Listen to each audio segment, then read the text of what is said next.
Coming up on today's edition of the Locked On Eagles podcast, after signing Rashaad Penny and trading for DeAndre Swift with Kenneth Gainwell in the backfield as well, and Boston Scott, who leads the Eagles backfield in 2023 in a massive rotation.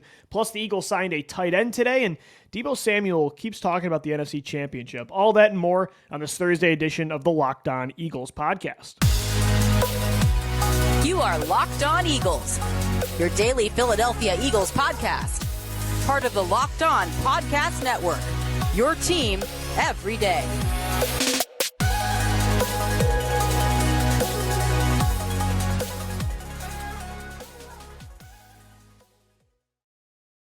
We thank you so much for making Locked On Eagles your first listen each and every day. Shout out to the Everydayers Monday through Friday on all podcast platforms and on YouTube as well. I'm Louis DiBiase, alongside, as always, my co-host Gino Camilleri.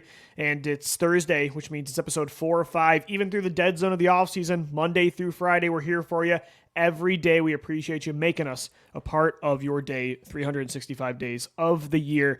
Gino, 1 week after the 2023 NFL Draft, yesterday I sat down with the guys from Locked On Georgia to discuss all the Bulldogs the Eagles are bringing in, right? I mean, Jalen Carter, Nolan Smith, Kelly Ringo, last year Jordan Davis, and Nakobe Dean. They had some awesome stuff to talk about when it comes to those prospects. And we did mention DeAndre Swift a little bit as well with the trade, but I wanted to dive more into that move specifically from this past Saturday, as we've been really featuring the prospects, because I think it's an interesting situation. This is the first time since, I would say, 2018, the Eagles are going back to a more committee approach, because they wanted to, I think, with Miles Sanders and Jordan Howard for the first 2 years, but both guys battled injuries, so one of them was always taking over. And then in 2020 to 2023, or 2022, Miles was the bell cow. So this is the first time they're kind of getting back to what they wanted in 2017 with Ajayi, Blunt, and Clement. So we know that it's going to be split pretty evenly between Swift, Penny, Kenneth Gainwell. Heck, even Boston Scott will be involved. But if you had to predict one guy is your lead back in a committee approach, like Ajayi was down the stretch of 2017, do you think it's Swift? Do you think it's Penny? Could it still be Gainwell? It's funny that you say Miles was a bell cow back when he probably averaged, 16 in the carries modern a day, game. right? Yeah, in the modern Philadelphia. Go back to the Brian Westbrook days. Dude's Or getting LaShawn 30 McCoy. carries. Yeah, or obviously you're even, not right? that. But for comparatively speaking, he was definitely much more featured than other typical, quote-unquote starting running backs. Yeah, if you're doing a 4-by race, he was the lead, the end guy, right? And he was the guy that carried you home. And let's say you extended that race out with the 1,269 yards that he had last year. Yeah. And after him, it wasn't a running back. It was Jalen Hurts at 760. Kenny had 240 and Boston had 217. So you're saying, let's say Jalen gets to 500, right? You probably want to cut back a little bit on the running, just only do it when it's necessary, which he started to do down the stretch.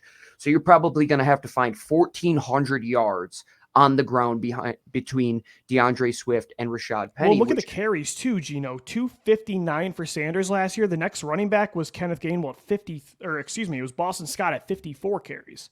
So you're going to have to replace all of those carries, right? 200. And yeah, if not more. And Jalen had it 165 times. So let's say, just to make it easy, 300 carries and 1,400 yards.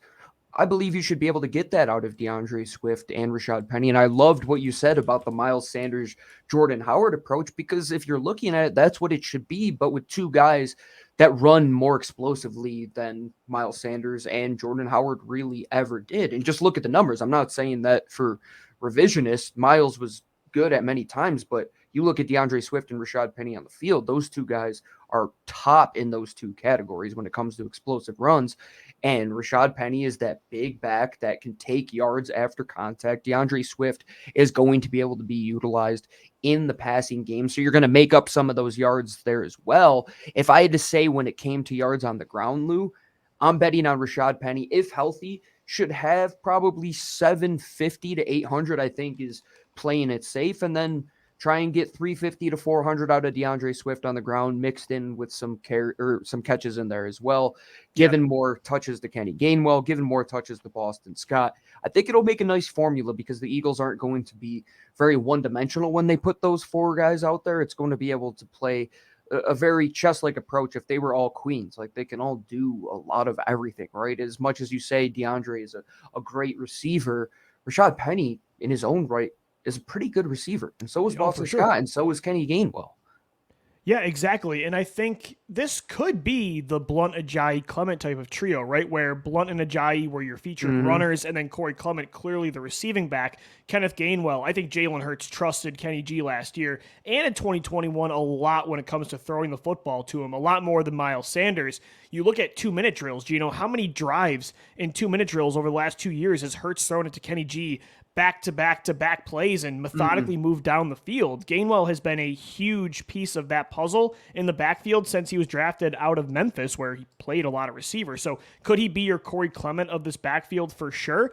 But I will say DeAndre Swift and Rashaad Penny, as you mentioned, much more complete backs when it comes to receiving ability as well, compared to what you had with LeGarrette and Ajayi and even like Jordan Howard as well when it was him and Sanders. So I do think Gainwell is going to be third in this rotation, and between Swift and Penny, it'll probably be pretty close in carries. But I will say injuries do have to do with it. Penny misses more time than Swift, and so Swift is also a better receiver than I think any of these running backs. I mean, his totals are pretty impressive. Receptions-wise, his first year, 46, then 62, then 46 catches last year. So when you consider his overall complete ability, I think it's going to be really close snap-wise and carry-wise for Swift and Penny. But overall touches, I think I would lean DeAndre. And if you go back to Miles Sanders, his best year as a receiver, he had 50 receptions. And then after that, it was 28, 26, what a crazy drop 20. Off. What a wild drop off, right? And you absolutely need that element to your game, because you saw how good that 2019 offense was when you really didn't have a true receiver and you could go through the running game. And we were always saying, okay, when you get good receivers, that'll be a great supplement to have in the passing game, but they never got to that point. And to go to Rashaad Penny, he's only had 27 career receptions, Lou, but he averages 8.2 yards per touch. That's the thing about him. Because he's just an explosive player. Like, if he gets the ball in his hands, it's tough to stop him. And I trust the Philadelphia Eagles to scheme up a running back way better than what the Seattle Seahawks did, with a way better offensive line. You talk about keeping him healthy. Well, Rashaad Penny's taking a bunch of hits behind a Seahawks line that isn't the best, right? And the Lions, they got better, but it still isn't what the Eagles were. Imagine these guys now behind that line. That's the thing that really should make you perk your eyebrows up a little bit, saying, DeAndre Swift, man, what's going to happen when Jason Kelsey and Landon Dickerson are pulling out and they go up to the second level, and now you got guys 7 yards downfield blocking for you, and DeAndre Swift only has to make one man miss in the open field. That's the exciting portion of it. For sure. And then what about Rashaad Penny on just the inside zone, when you're able to just create that good wall for him, and he's just got to make that box safety miss? Those are going to be the runs that we're going to be able to see again. You got them out of Miles Sanders, but now it's not just one guy. You have two guys that you got for way cheaper. You're not paying him the money that Miles Sanders is getting, and you're maybe be able to rejuvenate both of these guys' careers to where they can go and get a compensatory pick selection next year if you aren't able to sign them for the money that you're looking for. One, if not both, for sure. And so I think, too, them wanting to keep Penny healthy throughout the majority of the season might also lead them to feature Swift a little bit more, and it's going to be a very balanced rotation between the top three and even Boston Scott. So I'd probably lean, like, total snaps, I'd probably say Swift. When it comes to overall touches, I'd also say Swift because of the receiving game. But I will say if, and it's a huge if Penny stays healthy, he leads his team in rushing yards. I mean, again, the last 2 years, Gino, when healthy, is the most efficient running back in the league. And the Eagles have been wanting to get DeAndre Swift into their offense over the last couple of years, and I'm very excited to see what Coach Brian Johnson, offensive coordinator, can do with not just him, with the 12-on-10 element of Jalen Hurts, right? When you have to have one guy spy him, and then all of a sudden you get out to the boundary, and boom, there's DeAndre Swift. You just get him a little pitch on an option run, and he's out to the... Yeah, Gino, you have not had that feature in this offense since 2019. It's the one thing this year you could really add that you didn't last year was an explosive receiving option in the backfield. I can't wait to see that again because we had so much promise coming out of that 2019 year of what Miles Sanders could have been. And that's really always been the element of Philadelphia Eagles receivers. As good as LaShawn McCoy was making guys miss in the open field, one cut, he was an unbelievable pass catcher and he just kept evolving. Underratedly so. Yeah. Absolutely. And same with Brian Westbrook. I don't think he'll ever get the respect that he deserves. Yeah. I mean, well, then you had Sproles after McCoy. Without a doubt. Yeah. You just continue to add them into the long line. And here you are again. And you have to remember that Kenny Gainwell is beloved by this franchise, and he's only going to get more opportunities. And Boston Scott isn't going anywhere. He might have had the biggest play for you when it comes to a receiving passing game in the Super Bowl when he made those two guys miss on those electric cuts on the field that nobody could find their footing. You got to get a guy like that on the field. And then on the back end, even Trey Sermon and Kennedy Brooks are beautiful practice squad options for you that if you need a fourth guy in a pinch, boom, you got one of those two guys. For sure. So it's going to be fun to see how this backfield shapes up, but it is promising, it is explosive, it is efficient, and it is extremely cheap. The Eagles have the right approach right now at running back. They're smart, and a lot of these other teams like Atlanta and Detroit, not sure what they're doing. It's something more that belongs, I think, in the 1980s and 1990s for sure. All right, guys, we are going to take a quick break right here in the Locked On Eagles podcast. When we come back, because of this backfield, because of just overall the complete roster that is the Eagles in 2023, this might be the first time, at least in a while, that an Eagles season is truly Super Bowl or bust. Why? We'll get into that coming up next right here on the Locked On Eagles podcast. And guys, today's show is sponsored by Built Bar. Looking for a delicious snack, but don't want all of the sugar and calories, but also you don't want to sacrifice taste, then you need the best tasting protein bar, Built Bar. You got to try these. If you're like me and you don't want to sacrifice the, flavor of a candy bar, but you want a healthier snack choice, check out Built Bar. Their Built Bars and Puff Bars are healthy and taste amazing. What makes Built so good? Well, for starters, they're covered in 100% real dark chocolate. That's right, real chocolate. And they come in unbelievable flavors like churro, peanut butter brownie, which is the go-to, cookies and cream. Not sure how Built does it, but these bars taste like a candy bar while maintaining amazing macros. And what's even better is that they are healthy. Only 130 calories in each bar, 4 grams of sugar, and a whopping 17 grams of protein. Now you don't need to wait to get a box. For years, we've been telling you to go to Built.com and order a box. Now you can also get them at your local Walmart or Sam's Club, while you still can get your specialty flavors at Built.com as well. Head over to your nearest Walmart today, walk to the pharmacy section, and grab yourself a box of Built Bars. You can pick up a 4-bar box of the cookies and cream, double chocolate, or coconut puff. If you're close to Sam's Club, run in and grab a 13-bar box of our hit flavors, brownie batter puff and churro puff. You can thank me later, and we thank Built Bar for sponsoring the Locked On Eagles podcast today. All right, Eagles fans, we are continuing on this Thursday edition of the show. Shout out to the Everydayers Monday through Friday for tuning in all throughout the year. We are your only daily Philadelphia Eagles podcast, part of the Locked On Podcast Network, your team every day. Gino, the Eagles, real quick, before we get into, I wanted to talk about why I think for the first time in my life as a fan, this year might be Super Bowl or bust, but the Eagles actually did make a signing today as well. Adding to the tight end room, they brought in former Jacksonville Jaguar Dan Arnold to compete with Grant Calcaterra, with Jack Stahl. This is a guy that had a couple back-to-back 400-plus yard receiving seasons, so has some experience and I think is an upgrade in the receiving game at tight end. They did not add one in the draft or not sure with the undrafted pool, but not a bad move, I think, in May. They did bring in Brady Russell from the University Yes, Brady of Russell. Colorado That's right. You mentioned him. as a UDFA, but that shouldn't keep Dan Arnold from being the clear-cut number 2 tight end in this offense. And not super exciting, but it's definitely an upgrade. It's one of those things that needed to happen, right? Because you saw what was the worst case scenario if Dallas Goedert goes down. Well, you don't really have much in the receiving game. Yes, Grant Calcaterra had some bright spots. Jack Stoll has some bright spots, but I would say Jack Stoll is basically your 6th offensive tackle, like what Brent Selleck was for you towards the end of his career. And Grant Calcaterra, he still has a long way to go when it comes to injury history game and an injury history, and he retired from the sport. So you can continue to try and take shots at the tight end position. And the thing about Dan Arnold that I think is the most exciting, Lou, is what his yards per reception numbers are. Over the last 3 seasons, he has averaged 14.1, And then for two different teams in 2021, he averaged 12 and 11.6, Carolina and Jacksonville, respectively.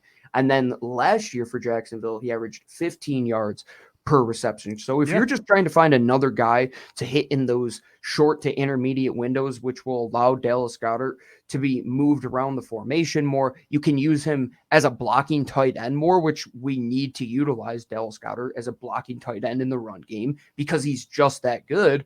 But out of necessity, he has to be involved in the pass game as well.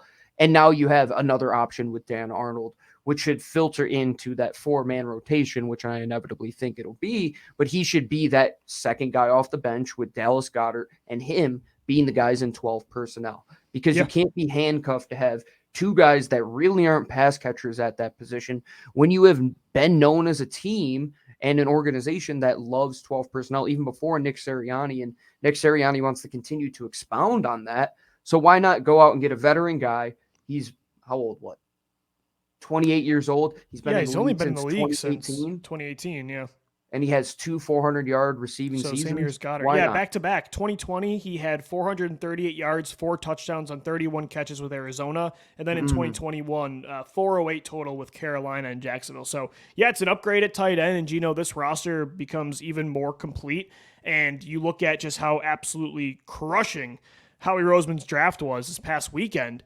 Is this roster as good as 2022? On paper, it looks almost as good. Are we guaranteeing them to be the most talented in franchise history like last year was? Not sure. But, Gino, I will say, I was thinking about this week, just looking at this roster on paper, at least in my lifetime as a younger 25-year-old Eagles fan that didn't really go through the 2000s NFC title losses, right? I really was not coherent enough as like a 5 to 7-year-old kid. I will say this is the first time that I don't know if I'm going to find any sort of satisfaction unless we're almost in Patriots territory where if this year does not end in a Super Bowl, I don't know if I can feel like even last year, there's a lot of victories that I'm proud of, even though that Super Bowl loss was absolutely demoralizing. And although like 2018 had high stakes and 2019 and even the Dream Team and the Chip Kelly 2015 season, those years had reasons that I wasn't disappointed when it didn't end in confetti, right? Like 2018 and 2019, look at all the injuries. I was just proud they made it all the way. This year, it's like they're set up to do it. Their roster's incredible. They have an MVP quarterback. They're in a conference with no other MVP quarterbacks. If the Chiefs don't repeat, I think the Eagles should be the favorite.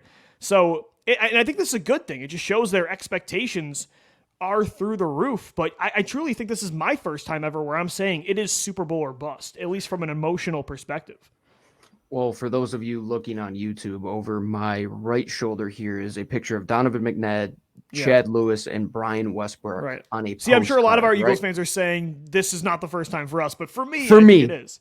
I remember vividly sitting in my room and crying, and my mom consoling me after every NFC championship that they lost. And it's like, we'll get there next year. They should be good enough. They should be good enough. And then you lose a Super Bowl and you don't get back to that point for nearly a decade and a half to get to that Super Bowl. And that's why you have to appreciate each season as it is.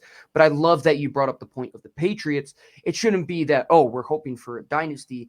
We're hoping for an expectation, and that expectation should be what the early 2000s were for the Philadelphia. Yeah, when you consistently get there, Gino, at some point, like, it's fun the first time. Like 2001, there wasn't like this outrage when they lost in the NFC Championship. But by 2003, 2004, 2008, when you keep knocking on the door and your team is this good and you're expected to do it, and you keep setting yourself up to do it, you got to get it done, or else there's not going to be the moral victories of even 2021. Like, I was proud that team made it to the playoffs. I wasn't mad. I mean, it was alarming when they lost in the wild card round because what it showed of Jalen Hurts, but I didn't think that team was winning a title. This year, even last year, I didn't expect it. This year, I expect it. When you come into the whole landscape of what this season is, I believe that is a take and an opinion that I think many of us share, because you're looking at where the NFC is. When you go back to the early 2000s, Donovan was the man, but there were some heavy hitting NFC teams in that. Greatest show on turf. Yeah, you have to go back to those days and really appreciate what it was. Now you're looking at the NFC saying, there's not a team sniffing the Eagles right now. And it's not a single team that has an all-pro quarterback. you have the best quarterback. Hurts is the only one that's been an all-pro that's a starter right now. Yeah. You have the best offensive line in the conference. You have the best defensive line in the conference. You continue to add depth at all of those positions. You have multiple all-pro cornerbacks. You have multiple all-pro receivers. You did it last year. I mean, you made it all the way to the Super Bowl last year. These are real expectations, Gino. Like, again, 2011, the offseason, there were Super Bowl predictions. 2015, Adam Schefter picked Sam Bradford to win Super Bowl MVP. I mean, as crazy as that sounds. 2019, there were those expectations. But this year, I think it's different. I think these expectations are real. And that's why, for me, emotionally, I don't think I'll find any sort of moral victory unless they win it all. Which is, again, it's a good, fun feeling. The team is on that level now. And we were having this conversation, like, what happens to the team that loses the Super Bowl and all the apparel that they printed for them? Well, somewhere that nobody is going to ever find it, right? It's off on some forbidden island or some foreign country, and nobody ever remembers that. When you're doing trivia, nobody's like, oh, yeah, remember the team that lost in that Super Bowl, lost in that World Series? You want to be that team that is remembered. You don't want to be like those early 2000s Eagles. Yes, that was the expectation, but did you ever get there? And I think the difference between those early 2000s Eagles and this team now is the leadership, the people in charge. That was still a young Jeffrey Lurie. He was still on one of his first head coaches. Andy Reid was his guy. He felt like that they had everything that they needed. And the season they did go above and beyond and get Terrell Owens. Well, things backfired on them a little bit, right? Now, Howie Roseman knows that even if things backfire, you can't stop emptying the clip. You have to keep unloading and say, we have to keep taking shots. We can't not sign Jalen Hurts because we signed Carson Wentz. We can't not draft Jalen Hurts because we drafted Carson Wentz. We can't not draft Devontae Smith because we drafted Jalen Reagor. You have to continue to take those shots to get you over that hump, to be considered this team. And we always say the show is better with expectations. Seasons are better with expectations. And why is that? Well, what is the prize in this sport? It isn't to have all pro odds. It isn't to put people in the Pro Bowl. It's to lift the Lombardi trophy. And that's what you want to be remembered for. And now with everything that you have, that should be the expectation. The guys they're bringing in come from schools that had that expectation when they were playing in college. Oklahoma with Jalen Hurts, Alabama with the guys like Devontae Smith and Landon Dickerson, and now all these Georgia Bulldogs. You're building that culture. That second place isn't good enough. And you were right there last year. That's the thing, Gino, is for a while that night thought the Eagles, you were up by 10 at halftime. I thought they're winning a championship tonight. Mm-hmm. So once you get to that point and your head starts to go there again, it's hard to go from there and then take a step back and be like, well, we won the NFC title. We won the NFC East. That was fun. And I did it to a degree. This year, I don't think I have it in me again. This team should win a Super Bowl. And it's a fun but pressure-filled situation for sure. The team that's probably competing with them the most in the NFC, the San Francisco 49ers, they're still talking about 2022. Deebo Samuel made some comments today about Eagles fans and the Eagles overall that we'll get into to wrap up this Thursday edition of Locked On Eagles. All right, Eagles fans, we're wrapping up this Thursday edition of the Locked On Eagles podcast. And I will say, Gino, the Minnesota Vikings of 2017, embarrassing, right? To see the fans, dressing up Rocky and just totally embarrassing themselves after the game, just going after Eagles fans and then complaining about how mean everybody was to them, just even though they totally acted for an entire year. And there was the New Orleans Saints of 2018. These teams that complained, just huge crybabies, and a lot of it had to do with Philadelphia, right? Kamara and saying they would have beat the 2017 Eagles, them playing dreams and nightmares, just all this petty stuff that made outside of the division teams in the NFC still rivals. I'll say one thing, San Francisco, the 49ers right now are topping the Vikings and the Saints when it comes to being crybabies. Deebo Samuel said today that he hates the Eagles more than anybody right now, that the fans of the world they had. I mean, just the sorest losers right now, and it's making them. Honestly, I think it's funny because they are so bitter about it, and I love it. The great Dak Prescott said a couple years ago, I love this quote because I use it tongue-in-cheek all the time. Winners focus on winning and losers focus on winners. And that's exactly what happened with the San Francisco 49ers. Yes, it sucks, But if your plan is Brock Purdy is going to win us an NFC title, Yeah, it's get not like out it of was Dodge. Jalen Hurts that went down. I mean, Get out of Dodge. And nobody ever felt sorry for Philadelphia Eagles when their quarterback goes down. I mean, Donovan McNabb goes down at the first game I ever see back in 2006. Nobody's crying when Jeff Garcia's starting a playoff game for you. Nobody's crying when Nick Foles, as much as we were scared and had the debate of Knight Sudfeld, Nick Foles went on and won a Super Bowl with a team that I don't think was as talented as the roster that San Fran had last year. I know Josh Johnson got hurt, Gino, and I know they literally did not have a quarterback at that point, but you could have dressed a third guy. You could have not had a tight end blocking Hassan Riddick or Ndamukong Suh. You could have blocked Sue in the middle. Yeah, so, I mean, to act like it was just all on the Eagles and like the 49ers, they couldn't avoid the situation they were in, is ridiculous. And even to assume that with Brock Purdy, they were beating that team, the Eagles marched down the field the first drive and scored a touchdown. Then they force a 3-and-out. Why are you assuming you were going to beat the Eagles even with Purdy? Maybe you don't get blown out, but I still think the Eagles win that game. It's not like the Eagles were frauds that just got lucky. I mean, give me a break. Look what they did against the Chiefs in the Super Bowl. And was Jalen Hurts not putting up points on your defense that couldn't get home and affect the quarterback on the other side of the ball? Well, they were running it down your throats. I mean, it wasn't Hurts' best game, but it didn't have to be because of the offensive line. Just like they were destroying the strength of the Niners team anyway, which was their defensive front seven.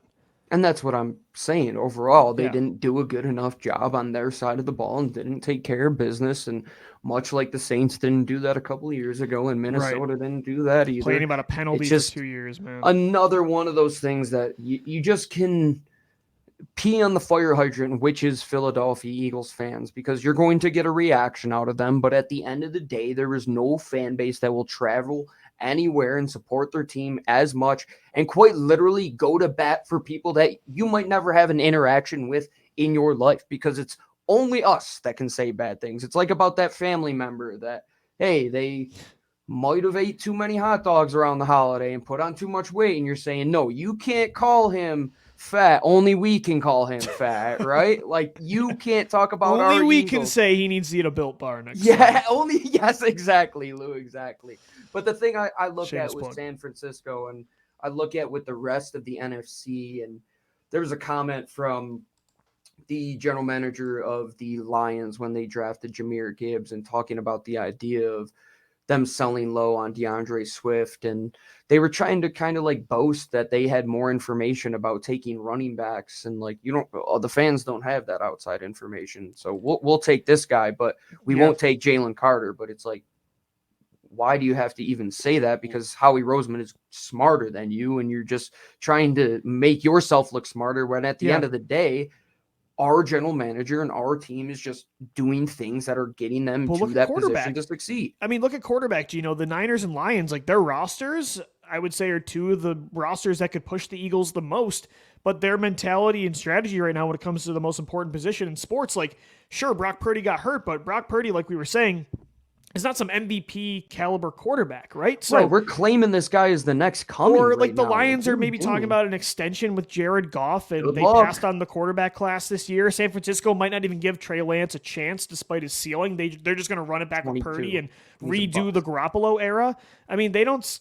To me, the Eagles right now are clearly the top team in the NFC, and I think they're in a tier of their own. And then it's San Francisco. Then you can throw, I don't even want to say Detroit yet. They haven't even made the playoffs, but Seattle and Dallas and Minnesota, New Orleans. There's just a bunch of average, good teams in the NFC, but there really, to me right now, is nobody that's great outside of Philadelphia. And Deebo doesn't think so, but I think you put Purdy in that game last year and they still win it. But I love it, though. I think it's fun to have rivalries with teams outside of the division, and the pettiness is good. You need a little NBA-style rivalry still in this league, and there really isn't that much. I mean, even with the Cowboys and Eagles today, A.J. Brown's chirping CeeDee Lamb, but then he's like taking it back, so. Yeah, Micah Parsons and him are like best friends. They're boys. Yeah, Parsons like likes the Eagles. He's from the PA area, right? I mean, he went to Penn State. He's just a smart dude. Like, but that's the league now, Gino. Players are close around the league, and with fantasy and gambling, I think that's how it is. Philadelphia is unique where they're old school. Like, they still hate the Dallas Cowboys, right? But I think sports in general, you're seeing less and less of those old school rivalries between players, fans, pretty much everything.